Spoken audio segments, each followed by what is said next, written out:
and welcome to the Ukraine Shelf, a podcast hosted by the UCL European Institute, produced in collaboration with University College London School of Slavonic and East European Studies and the Ukrainian Institute London, and supported by the British Academy. My name is Dr. Olesa Chromoychuk, and I'm a writer and a historian and the director of the Ukrainian Institute London. And I'm joined by my co-presenter and co-creator of the podcast, Dr. Oyan Blacker, associate professor in Ukrainian and East European culture at UCL. In each episode of the Ukraine Shelf, together with our guests, we'll seek out the best books about Ukraine that are already available in English and also think about those that should be translated from Ukrainian or other languages. And we'll be adding all these books to the Ukraine Shelf and hoping that this shelf will also appear in our listeners' libraries. This is the second episode of the Ukraine Shelf, and we really encourage you to listen to the first one, which focused on Crimea, and in particular on literature about Crimean Tatar history and culture and the relationship between Ukraine and Crimea historically and in the present. And we had an amazing conversation with Professor Rory Finnan and Elmaz Azan, both based at the University of Cambridge. And you can find that episode by Googling UCL European Institute podcast or via your usual podcast provider. Today we have two brilliant guests who will speak about two very important books. Joining us in the studio is Dr. Sasha Dovzhyk, Ukrainian writer and curator, director of a new institution called Index, Institute for Documentation and Exchange, and editor of London Ukrainian Review. And Eugene Finkel, Kenneth H. Keller Professor of International Affairs at Johns Hopkins University, and he's joining us from Bologna. Welcome both. Hello, so nice to be here with you. Thank you so much for the invitation. Hello, thanks for having me. So we'll be discussing two books today, which are in many ways very different books. One is a work of history, and that's Eugene's book Intent to Destroy, Russia's 200-year quest to dominate Ukraine, which was published in 2024 by Basic Books. And the second is a book of non-fiction, which is about the present, really. It's about the current war, and it's by Victoria Amelina, Ukrainian writer, war crimes investigator. And the title is Looking at Women, Looking at War, and it's just been published by Harper Collins. And the books are very different in terms of their focus, in terms of their genre, certainly, in terms of their style, but they're also connected to one another in very important ways. And I should say that the Victoria Amelina's book was produced by a team, an editorial team, and Sasha Dovzhyk was a central part of that team of bringing that book into publication. Now, Eugene's book traces the history of Russian imperial and Soviet attempts to crush Ukraine as a state, to crush Ukraine as an idea in many ways, to crush Ukrainian culture, identity, language, and so on. And this often involved, of course, the persecution of Ukrainian intellectuals, activists, writers, in many cases, the murder of those people. And Victoria Amelina's book talks precisely to those sorts of people in the present, in the context of the current war. She speaks in the book to women who are resisting Russia's aggression in all kinds of areas, from international law to working as medics or soldiers on the front line, as volunteers, as writers, indeed.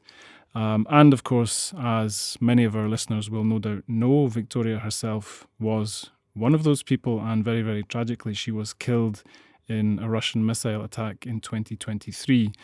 Thus sharing the fate of many of those figures described indeed in Eugene's book. And it's for that reason that the book was published posthumously and had to be produced and brought to the reader by this editorial team, of which Sasha was a central part. So we have a very powerful and also a very, of course, tragic sense of continuity between the two books. And I think it would be useful for us at the beginning of our conversation, in order to understand the connection between the history and the present, between the two books, if we go back to the beginnings of this story. And Eugene, your book refers to the full-scale invasion of 2022 as the latest episode in a centuries-long campaign. So maybe to begin with, could you tell us a bit more about this long-term perspective and how it helps us to go back 100, 200 years, even further back into the past to understand what's happening today? Right, absolutely. So, I'm not an historian. I'm a political scientist by training, and I never imagined writing a history book. What I wanted to understand was mostly the current war, when I started the Russian violence against civilians in Ukraine, because, it puzzled me. There was obviously a clear disconnect between the Russian rhetoric about liberation, about, denazification, about Russian speakers being oppressed in Ukraine, and the actual violence on the ground often targeted against these very people. So that's what I wanted. That's what I wanted to understand. What drove it? But I started in 2022. Obviously, almost immediately understood that I can't do just 2022. I moved to 2014. It wasn't enough. I went to 1990s, and eventually I started going back in time until I hit early mid 19th century and figured out that there is a very consistent set of Russian ideas about Russia and about Ukraine that drive Russian policies towards Ukraine, and those policies have several components, but what unites them is a sense of Russian ownership over Ukraine. Sometimes it can be physical ownership, sometimes it can be historical or cultural ownership, but from the Russian perspective, and everyone who knows the history of the conflict, they don't see Ukrainians as a real people. Ukrainians are either little Russians or an invention. They see Ukraine as a Russian territory that has been taken away from Russia. They see Ukrainian as just a dialect of the Russian language. And those policies, those ideas sometimes drive violence, sometimes they drive other attempts, Russian attempts, to control Ukraine. But there is a central undercurrent here that, from the Russian perspective, we need Ukraine, we're entitled to Ukraine. We would rather take it by peace. If we can't take it by peace, we will do it through violence. And that's the history of violence and Russian domination that I'm trying to trace throughout the book, which is pretty stable over the last 200 years. It's really interesting the way in the book you kind of tried to get to the roots of this. Like you started to describe it. Why is this happening? What's motivating this? And you kind of identified two main factors. The first being identity and the second being security. And I thought that was really interesting how you looked at those two things. They're separate but also connected, I suppose, in important ways. But maybe you could say a bit more about those factors. I'm a political scientist by training. I teach in an international affairs school, so obviously I'm day and night exposed to the ideas and the arguments of people who look at NATO, who argue that the Russian invasion is just a result of NATO expansion, that we somehow, Ukraine, the West in Ukraine encroached on Russian natural sphere of interest, and it's just about security. So fix security, prevent Ukraine from joining NATO, make it neutral, and it will all be solved. And it's not new. In the 1990s, the idea was, make them give up any nuclear weapons that they have, and all the problems will go away. So my goal in this book is to show that security might be present, but security is never enough. Obviously, Russian state is very obsessed about security, but my argument is that identity, this sense of entitlement and ownership, the idea that Ukrainians are Russians with adjectives or maybe without adjectives, that Ukrainian is just a dialect of Russia, and Russia is a natural heir of the Kievan Rus. That's the key driver. It doesn't mean that security doesn't exist, but it's not necessarily the security as we understand it when we talk about NATO. It's more about regime security of the Russian state, the Russian elites, of the autocracy. And here the surprising thing that, it's essentially a catch-22. They fear democracy. And for them, Ukrainian democracy is a mortal threat. But the catch-22 situation is that it's a mortal threat because Russian elites perceive themselves that Ukrainians are the same as Russians. So they're forced by those identity beliefs to try to crack down and destroy Ukraine to prevent the regime, because they simply cannot take a step back and say, those are actually different people, and whatever they do with their regime is not a threat for us. But it's not a security in the international security sense that my colleagues have in mind when they talk about NATO. It's an identity war, and that's what I'm trying to show in this book. Fantastic, Eugene. I really appreciated how you take the reader through this continuity of essentially Russian imperialism. But I'd like to focus on something else that really struck me in your book, and that's this question of intentionality of this violence that you describe. The book's title is Intent to Destroy, and this phrase comes from the definition of the crime of genocide as quoted in Article 2 of the Genocide Convention. And of course, there's little doubt that Russia's current war against Ukraine has genocidal character, and intentionality to destroy Ukrainians as a group is absolutely evident in many crimes perpetrated by the Russian troops. Now, as you say yourself, you're not a lawyer, you are a political scientist. Why is this discussion of intentionality so important to you? Well, I think it's important. It's important for several reasons. First, I'm not a lawyer, but I'm a scholar of genocide, and genocide is not just a legal term, it's also an analytical term and a political term. And I think that the concept of genocide is too important to be left to the lawyers alone. And genocide, and it's important to focus on intention because essentially that's how you get to the motivations that Russian state and Russian government have when they started this war. Genocide is not about numbers.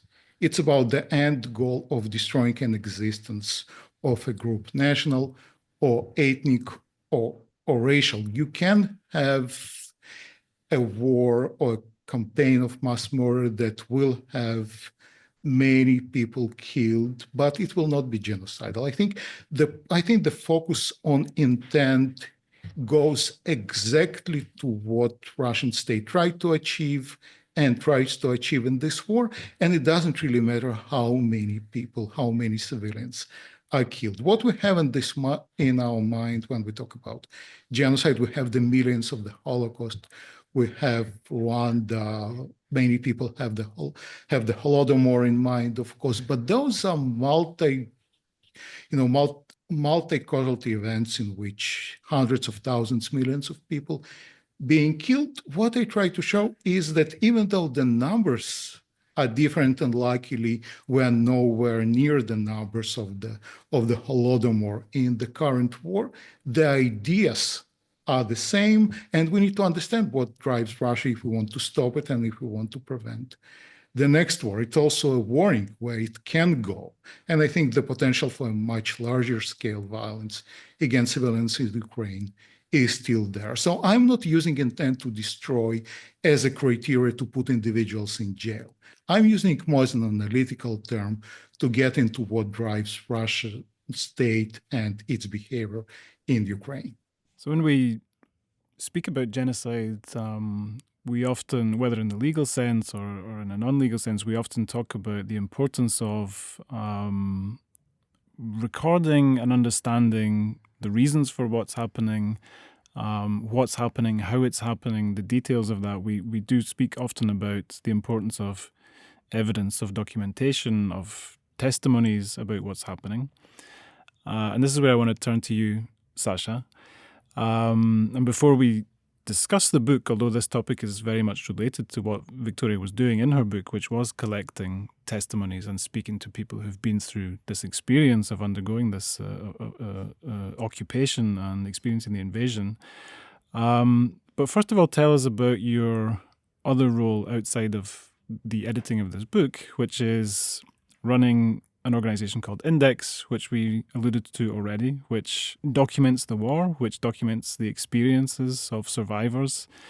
Tell us how you see the importance of that activity in right now. Thank you for the question. So this new cultural and research institution, Index, Institute for Documentation and Exchange, was founded in Lviv in 2024. And basically its aims are in its name. It's documentation of various Ukrainian stories of the war, not war crimes in the strict sense of the word, because for that you would need some very specific legal training, which actually Victoria had, and we can talk about it a little bit later. But rather documenting experience of living through the war and living through genocide, and this documentation can take various forms. It can be film, photography, it can be literature, it can be intellectual reflection, or it can be oral history, some vehicles of documentation that we more naturally turn to when we think about it. Taking testimonies, recording them, keeping them in an archive, and saving them for the future. And we at Index try to connect various initiatives in Ukraine that are working in documentation, and there are hundreds of those. So annually we organize a symposium called The Most Documented War with the Center for Urban History in Lviv, which brings together more than 150 such initiatives. And this just shows you the scale and the scope of the task in front of people trying to basically keep the chronicle of this genocide in hope to achieve justice in the end. And we document these experiences while facilitating intellectual exchange, because we believe that it is through cooperation with intellectuals and thinkers and activists and doers from other parts of the world that we can work towards this justice. And this justice is not limited to a legal justice, to what can be achieved in courtrooms or like in jail cells, where we do want to see all the perpetrators of this genocide. But it is also justice in the ways in which the stories of Ukrainians are recorded, remembered, and passed on. And here we actually come to what Victoria Amelina was doing in her work.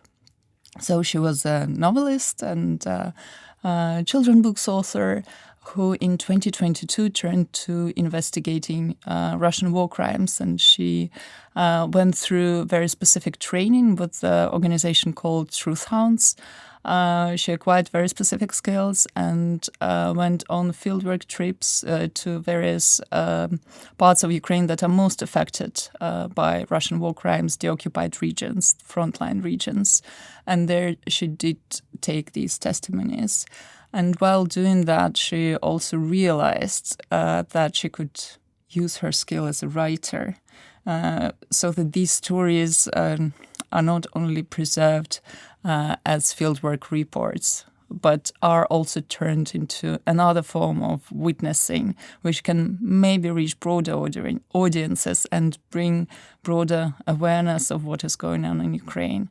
And this is what her book that we will talk about today, Looking at Women, Looking at War, is all about. Yeah, well, why don't we talk about the book itself? You were at the heart of the group of people who had to essentially finish, piece together essentially that which Victoria left in various forms, some totally finished pieces and some completely unfinished pieces, blank pages, or I think you call them empty pages in the book.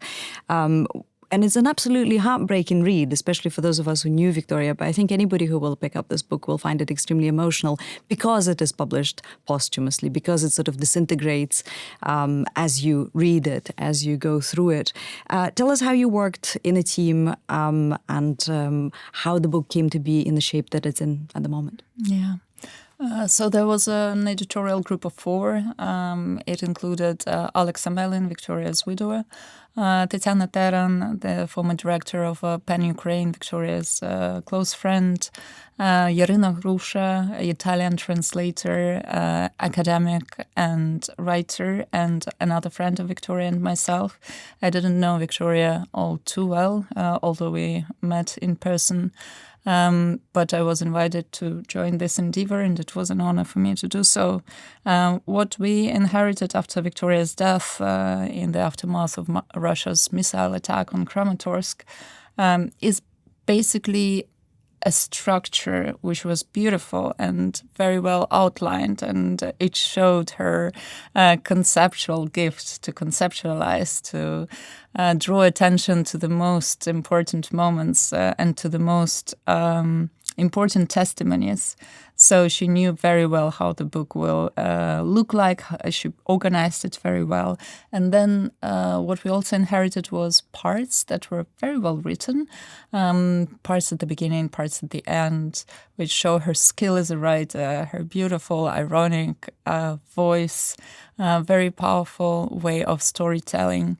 And in between, there were bits and pieces that Victoria hoped to finish during her residency in Paris, for which she was preparing. When she went to the east of Ukraine, to Kramatorsk, she basically had her ticket to Paris, where she would have been writing her book for a year. And I'm sure it would be the kind of writing that usually wins you a Pulitzer Prize or something like that. So the parts in between were consisted of some notes taken on her phone, of some interviews that were not deciphered, of some paragraphs that were in various state of being unfinished in various versions of her manuscript. And our job was to read through all of that and try to piece them together without intruding too much and not reading too much into the author's intent, because obviously it is very painful to try to finish something for the person who is no more. So we tried to preserve what was left by Victoria without interpreting it in any way. And where bits and pieces were missing, we included editorial explanations saying that, say, one fragment was unfinished. And I think that this form, both in its content and in the way it was composed, in its form basically, is another testimony of Russia's war crimes. It would have been a different book would Victoria be living, but now it testifies on a different level. This book itself is a very material, embodied, concrete testimony of Russia's genocidal intent in Ukraine. Indeed, it's a document not only of war but also of a tragic death or murder of one of the people who was recording this war, which is fascinating. You did a fantastic job, your team did a fantastic job of preserving that document and letting us access it, which makes it all the more emotional. Now, it's important to say that Victoria wrote the book in English, so we get direct access to her voice, not via translation, which is unusual. And also, we have so many voices of other women in that book, even in its current forms. Some of them are not completed necessarily, but it's essentially looking at women looking at war. It's exactly what the title is. The war is often told through male voices and seen through male eyes. What perspectives are we gaining through this book that we perhaps are not gaining in, say, news coverage or other analysis? Victoria was a feminist, so it was natural for her to turn to these stories which are not in the foreground of news coverage, as you say. And from her standpoint as a feminist, we get to hear the voices of, say, a brilliant lawyer who, on the day of the full-scale invasion, knew that she would join the army, and she enlisted, and she is still serving. It's Evgenia Zakrevska. We get to hear the voice of a historian and writer who was once displaced from Donetsk in 2014, Olena Styashkina, and who, when Russia invaded all-out war in 2022 did not leave her second home, Kyiv. We get to hear from her as well. We get to hear from Alexandra Matviichuk, who now needs no introduction because she is the Nobel Peace Prize laureate from Ukraine, human rights activist, and a very powerful public intellectual these days. But Victoria gets to see her in the early days of the war when everything is very uncertain, and Alexandra works over time, just burning herself out, recording Russia's violations of international law, Russia's war crimes, and also advocating for Ukraine and for arming Ukraine outside of the country. And Victoria is next to her, traveling with her to Brussels and Paris, and seeing her in these vulnerable but also moments that are full of internal strength that we know and love these women for.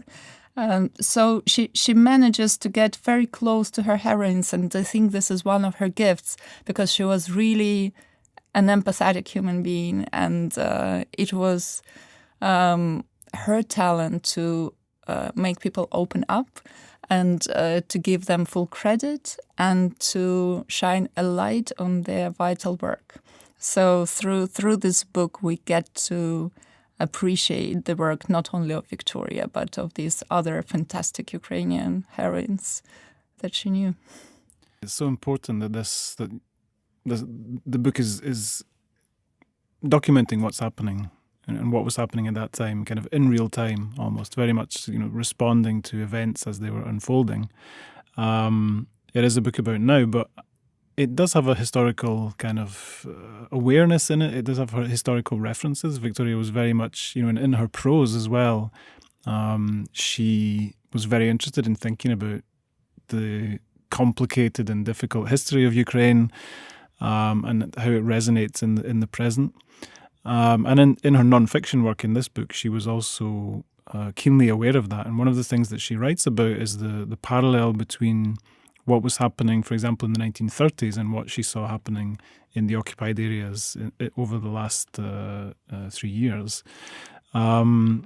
She refers to the so-called executed Renaissance. So this is in the 1930s, basically a whole generation of Ukrainian writers working in Soviet Ukraine were wiped out by Stalin, essentially.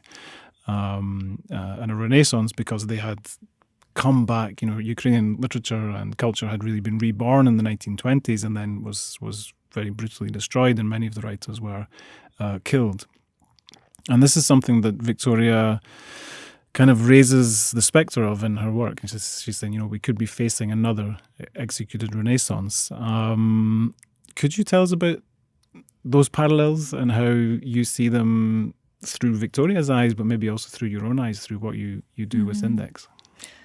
Yeah, very good question. And as you say, she was among the first ones in Ukraine to put her finger on it. I think she said that we're living through this second executed Renaissance. In one of her articles, I think it was published in Eurozine back in 2022, which was very early. There is a moment in her book, a chapter which is called Berezil and Bucha. So Berezil is this avant-garde theater founded in the 1920s by Les Kurbas, a fantastic Ukrainian director and writer who was then killed in the 1930s Stalinist terror against Ukrainian intelligentsia and Ukrainian culture makers. Bucha is obviously the town in the north of Kyiv, which was occupied by the Russian army at the beginning of the full-scale invasion, and which became the site of some of the most atrocious war crimes that we learned about at the beginning of the war, back in 2022. And Victoria writes about this chapter on the 31st of March 2022, which is the 100th year anniversary of Brazil, which, if not for the full-scale invasion, would be celebrated all over Ukraine. And all we would be talking about is the genius of our culture makers that finally we get to appreciate. But instead, what we are thinking about is the mass graves that are being uncovered in the north of Ukraine. And Ukraine is in the news, but for all the awful reasons, right? And now Ukraine gets a spotlight, but not because we finally get to appreciate some of the overlooked geniuses of Ukrainian literature and arts, but because Russia has again invaded the country, and it has become the site of a genocide. So it was the parallel reality was very, very much obvious to Victoria, and she tried to highlight it in her book, in her public speeches, and in her writing. And for her, it was very important to say that we don't get to talk as much as we should about Ukrainian arts and literature and achievements, because now all we have to talk about is basically survival. But I think that today we need to talk about both these issues, right? And to try to uncover those stories that remain buried, because Ukraine remains in the shadow of Russian imperialism for so long. And to draw out those names that maybe are not so familiar. We have just talked with you, William, about this in the train, that people should start appreciating the names they probably don't know for reasons of Russian imperialism, because Ukrainian culture was for years, for decades, for centuries under-resourced. And now probably is a good moment for some reckoning and some intentional attention to these names and to this culture. Yeah, absolutely. This also resonates very much with Eugene's book. And, this precisely what you're saying, these stories of which need to be unearthed. And you are very much unearthing those stories in your book. And this question of the targeting of cultural figures is interesting. We can speak about this history of imperial aggression of Russia against Ukraine. We can speak about various wars that were fought. We can speak about, the destruction of entire cities, as we've seen over the last few years. But one repeated aspect of this aggression against Ukraine come from the side of Russia is that cultural figures are targeted. So writers are targeted, theatre directors, artists, people who are active within society seem to be a particular target. And Victoria Amelina was one of those. And we know that the invading forces had information about people in the occupied areas who were these kind of activists or cultural figures who they might want to target, and they would arrest and get rid of. Eugene, could you speak to this question a little bit of the importance of cultural figures? And and I guess it's related to one of these aspects that you identified. We talked about security and identity. I guess this really speaks to the importance of identity and precisely backs up your argument that identity is so important, because these are the people who build the identity and who create the identity. Absolutely, yeah. I don't think I'm unearthing any new stories. What I think I'm doing more is connecting the dots and showing continuities over time. And, that's obviously what Victoria Amelina did in her articles and her work, because we tend to think about, the executed Renaissance and, the ban of Ukrainian language in 1860s and the second half of the 19th century as somehow disconnected events. But we need to understand them as part of the broader Russian strategy to turn Ukraine into a fully Russified, even if little Russified land, and the Ukrainian identity is something which is subsumed within the larger Russian identity. And as you said, that's exactly how you do it. You don't go and target the peasants who speak the language because they're not seen as a threat.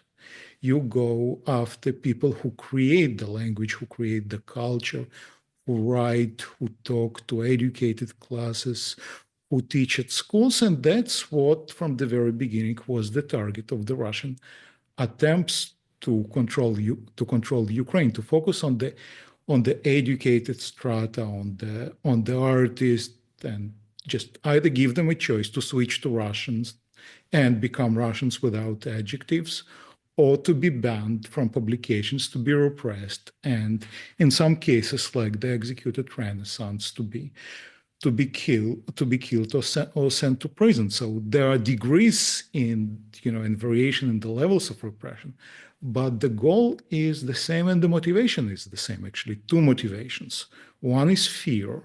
And the fear is that if those people will be allowed, to teach in schools, to create their culture, to write those plays, to perform, then Ukrainian will become a recognized literary language, cultural language, and then people in Ukraine will adopt it as the language of their day-to-day conversation and of the writing middle classes, the elites.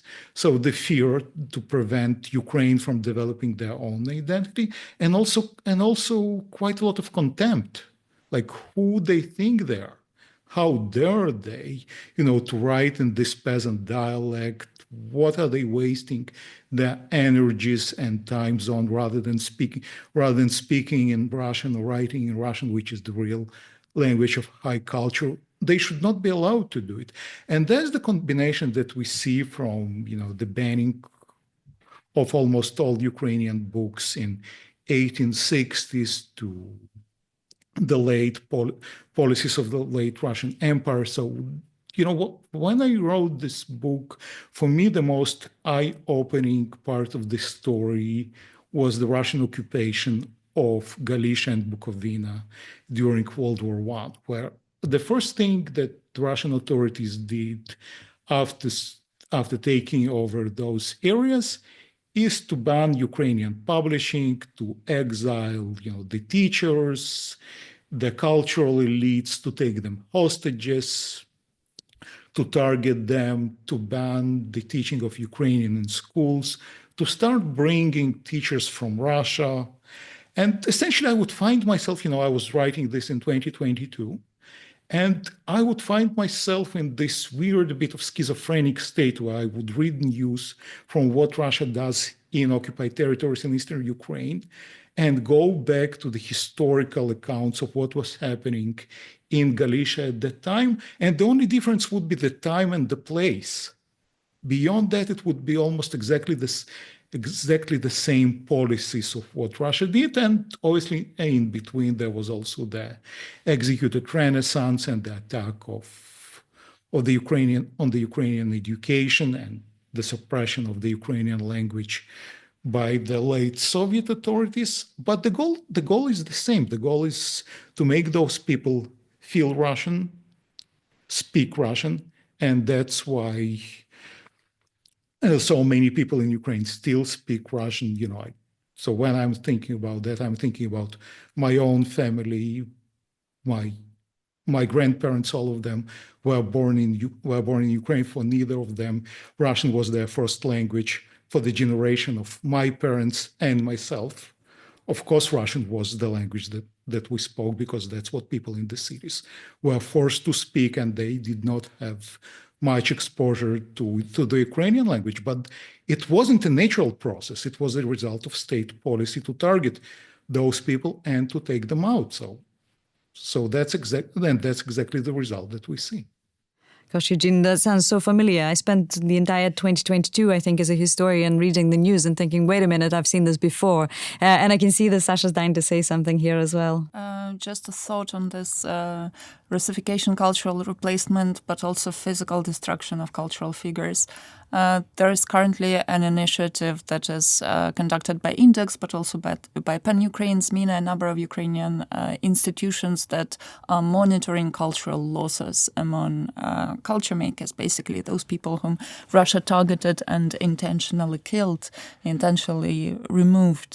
And sometimes these are people who were basically executed and punished precisely for their work in culture. It's, for example, the story of Kherson music director Yuri Karpatenko, who just refused to collaborate with the occupiers in the southern city of Kherson, and for this he was shot through the door of his apartment.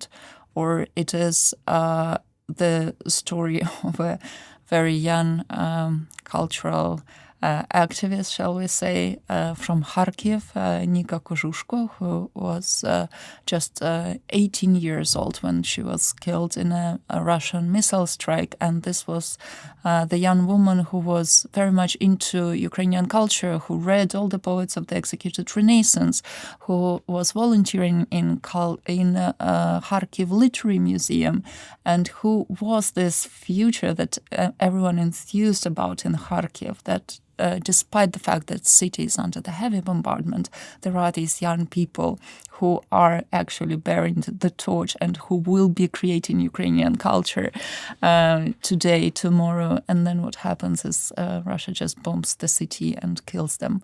I just wanted to highlight that there is actually work being done to document such cases, to verify them, to take interviews from family members and so on, so that this record also remains and maybe one day serves the cause of justice. It's a really powerful project. Sasha, maybe you could just tell us, our listeners, how they can find this project online.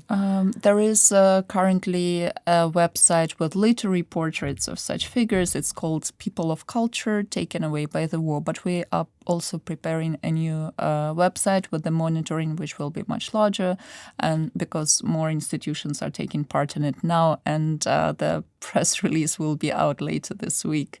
So basically, Killed by Russia is the short title, Ukrainian cultural makers. Great, thank you. That actually leads me to the next question that is to both of you, or perhaps maybe to all four of us. We're all four happen to be scholars who do quite a lot of public-facing work.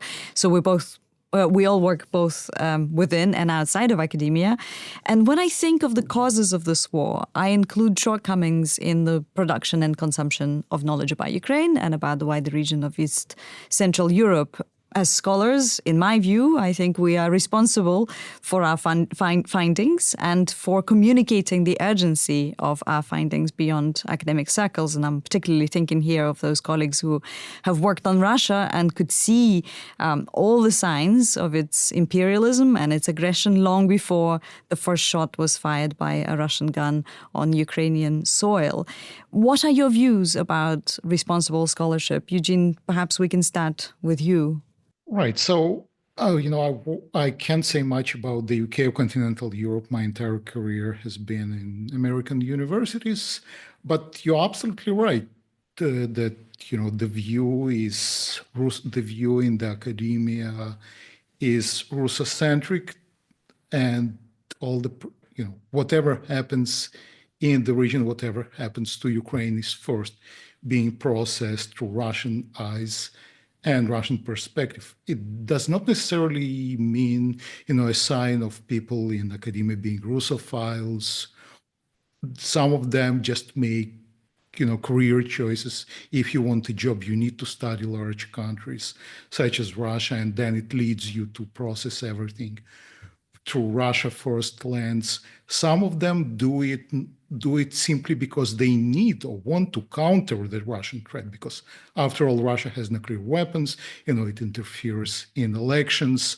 I teach master students working for the government, in the US military, in various other organizations. They're not Russophiles, right? They see Russia as a threat, but that's why they want to understand Russia. But the implication of this, that the understanding of the region comes from this, this Russia first perspective. What we can do, I think, are several things. Is first to teach classes on Ukraine as much as we can. And what I saw is, at least in US academia, there was an increase in demand for knowledge about Ukraine, though, of course, Russia still overshadows everything. Also important to produce those books. And, truth to be said, I'm also part of this phenomena that I describe and argue against. After all, the subtitle of my book is Russia's 200 years quest to independent Ukraine. So I put Russia first, but that's the only way to make people understand what's going on.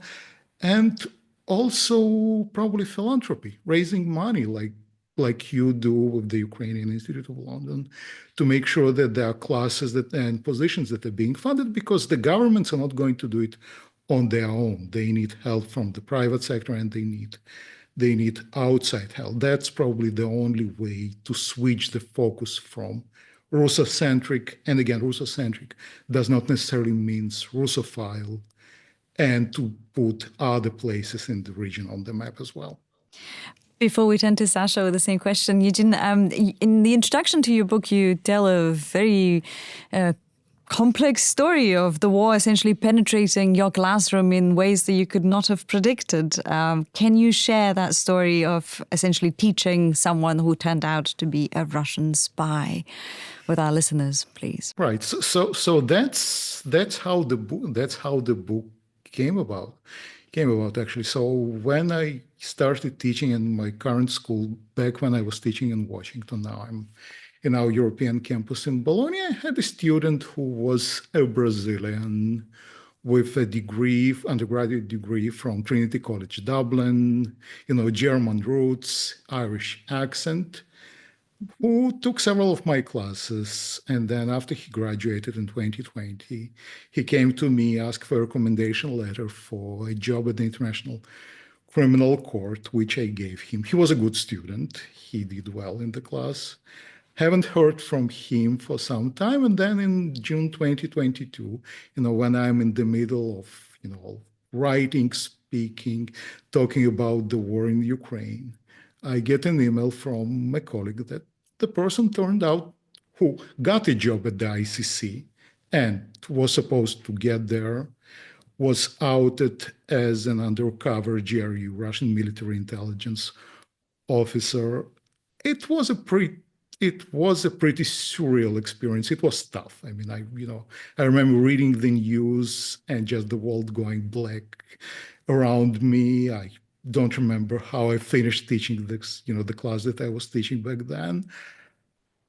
But for me, it was also a sign that, they are preparing. There was a reason why a Russian intelligence officer was applying for a job at the ICC as early as 2020.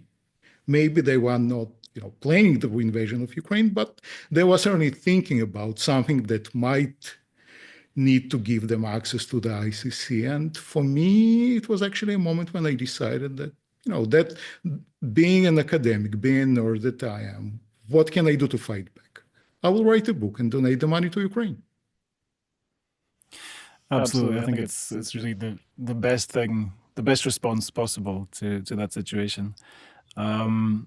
Some things that you said about the US context, I think definitely resonated with me in working in the UK and within UK academia, or let's say working with the media in the UK, talking to publishers in the UK about various things. There is still this perception that, big, powerful countries are the most important and the most interesting, and they need to have the most space. And quote unquote small country like Ukraine, which of course is not small at all, only deserves a small amount of attention, a small amount of space, which is one of the things that we really are trying to do with the Ukraine shelf, because we noticed that that's absolutely reflected when you walk into any bookshop. You see shelves and shelves of books about Russian history, and then there'll be a very small section, maybe like half a shelf about Ukraine, often inside that Russian section. But there's also this kind of weird catch-22 situation whereby there's this perception that, well, people don't know about Ukraine, so they won't want to read about it and they won't want to study it. Like, for example, students want to study Russia because they know about Russia, and everyone knows about Russia. They don't know about Ukraine, so it's very hard to persuade a university to invest money into developing a program. When you speak to editors and publishers and ask them, maybe we can talk about these, like Sasha said, dig up these stories that have been hidden for so long and which are so fascinating, and people will want to read about them, but they say, well, people don't know about this, and people are... What is Les Kurbas? I've Exactly. never heard such a name. Exactly. People are uncomfortable. Let's publish Editorial is Again, fine. another translation. Yeah. So you get into this kind of weird catch-22 situation whereby we as producers of knowledge are not allowed to put in resources into producing the knowledge, and therefore the knowledge isn't there, and it's just it goes in this vicious circle. And instead we get a 15th production of Chekhov on all London stages, like Olesya has just said, right? This is definitely the knowledge that we've missed. We've never seen a Chekhov staged in London, right?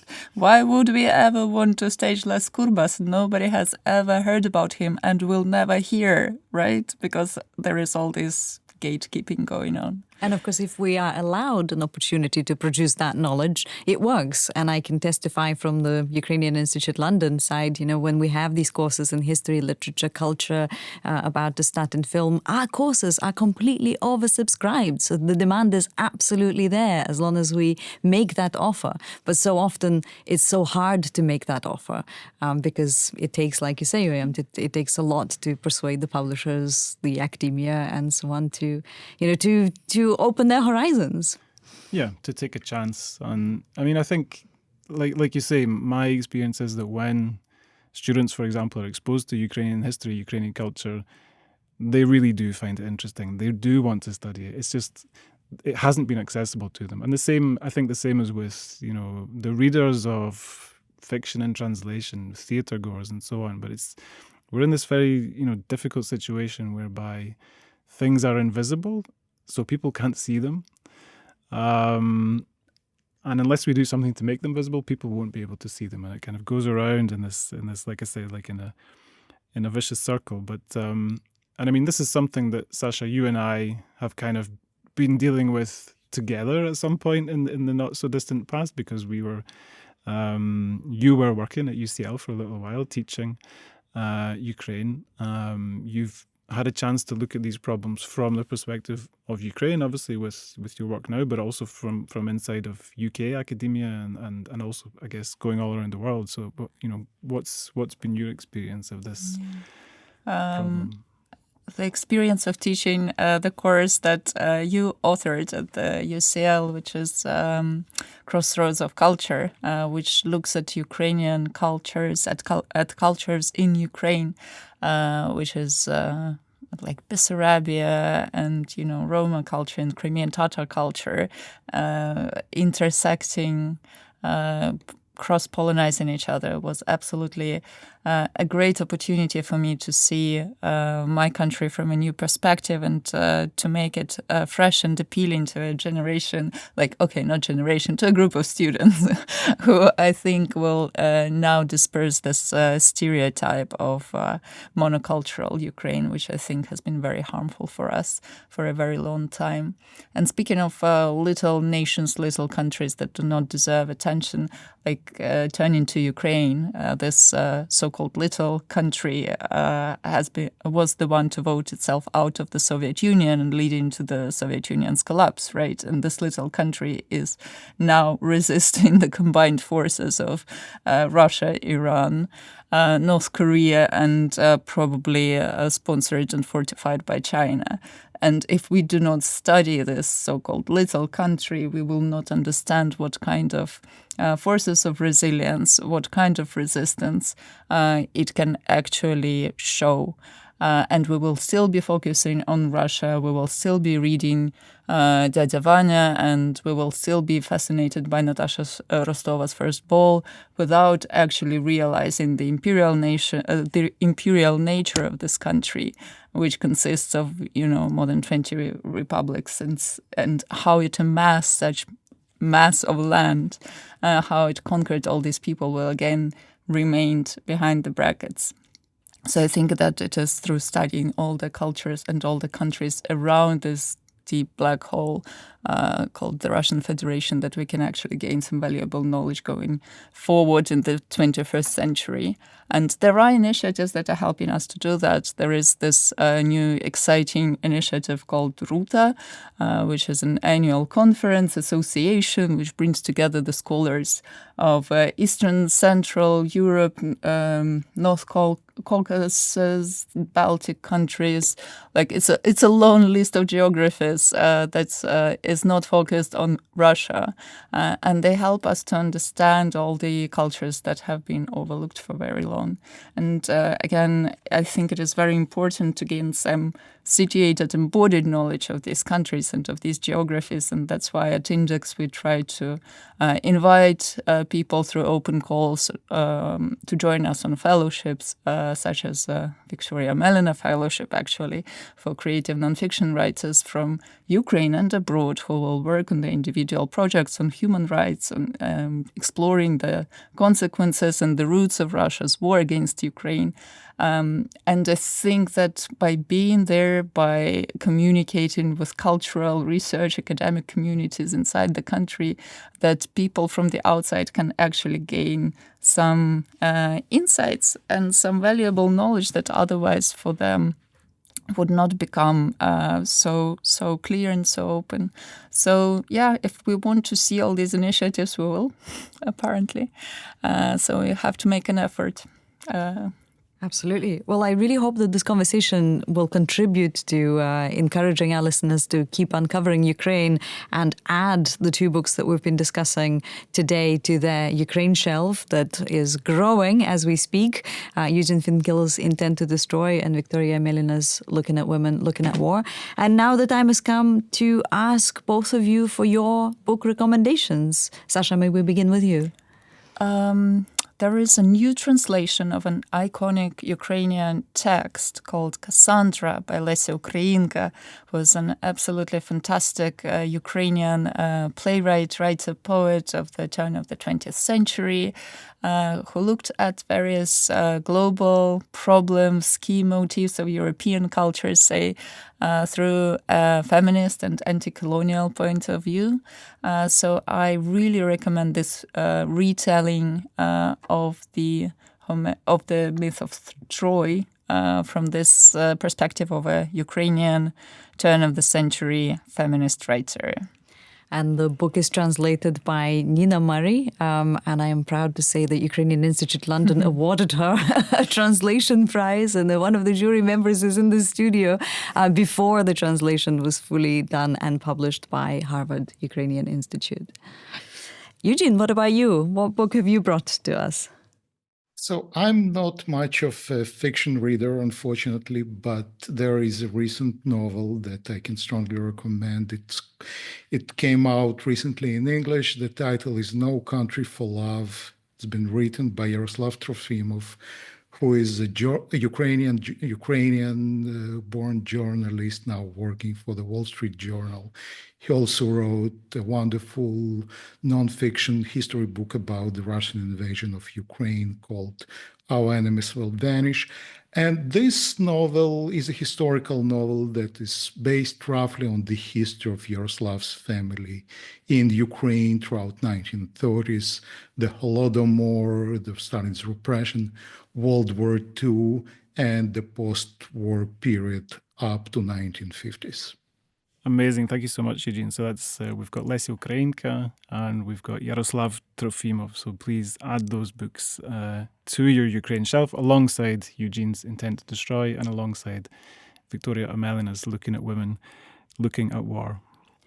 We really hope that you've enjoyed this conversation. And once again, remember that there's already another episode that you can check out. And of course, many more to come.